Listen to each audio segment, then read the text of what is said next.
City ADC নির্বাচনের প্রাকালে সরকারি নিষেধাজ্ঞাকে বুড়ো আঙুল দেখিয়ে খোয়াই শহরে অবাধে চলছে অবৈধ বিলেতি মদের কারবার। শনিবার গোপন সংবাদের ভিত্তিতে অভিযান চালিয়ে খোয়াই সুভাষ পার্ক পুলিশ ফাঁড়ির কর্মীরা বিপুল পরিমাণ বিলেতি মদসহ একজনকে গ্রেপ্তার করতে সক্ষম হয়েছে। খোয়াই সুভাষ পার্ক পুলিশ ফাঁড়ির ভারপ্রাপ্ত আধিকারিক রঞ্জিত সরকার সংবাদ মাধ্যমকে জানান, আজ তাদের কাছে একটি গোপন খবর আসে যে খোয়াই অগ্নি নির্বাপক দপ্তর সংলগ্ন এলাকায় এক ব্যক্তি অবৈধভাবে বিলেতি মদ বিক্রি করছে।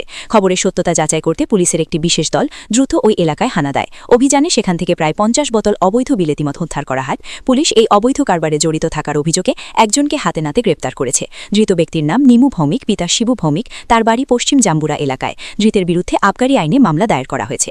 নির্বাচনকালীন সময়ে যখন সমস্ত মদের দোকান ও কাউন্টার কঠোরভাবে বন্ধ রাখা হয়েছে, তখন কিভাবে একজন ব্যক্তির কাছে এত বিপুল পরিমাণ বিলেতি মদ মজুদ থাকলো তা নিয়ে জনমনে নানা প্রশ্নের উদ্রেক হয়েছে। স্থানীয়দের অভিযোগ, পুলিশের ধরপাকড় চললেও মদের উৎসমুখ বন্ধ হচ্ছে না। কাউন্টার বন্ধ থাকার সুযোগ নিয়ে একদল অসাধু চক্র মজুদ করা মদ চড়া দামে কালোবাজারি করছে। পুলিশের পক্ষ থেকে জানানো হয়েছে যে এই বিপুল পরিমাণ মদের উৎস কোথায় এবং এর পেছনে আর কে কে জড়িত রয়েছে তা জানতে তদন্ত শুরু হয়েছে। আমাদের কাছে একটা ইনফরমেশন ছিল যে এই ড্রাই ডে চলাকালে একটি লোক যে খোয়াই যে ফায়ার সার্ভিস আছে গনকি, সেখানে অবৈধভাবে বিলেতি মদ বিক্রি করছে।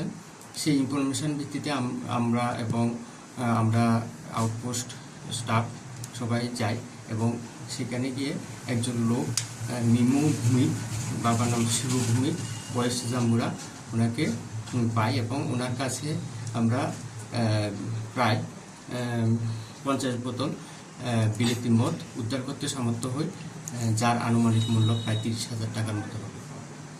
তো কি মনে করতেছেন, এই ড্রাই ডে চলছে বা নির্বাচন প্রক্রিয়া চলছে, এই মুহূর্তে এতগুলি মদ পাইলেন, কইতে আইছে মদগুলো, কি আসলে বিষয়? মদগুলি উনি অবৈধভাবে অধিক মুনাফা অর্জন করার জন্য ওই ডেতে বিক্রি করছেন, সেটাই মনে হচ্ছে। স্যার, কাউন্টারগুলি তো বন্ধ, নিশ্চয়ই খোয়াই কাউন্টার থেকে নিয়েছে, এই বিষয়ে কি বলবেন?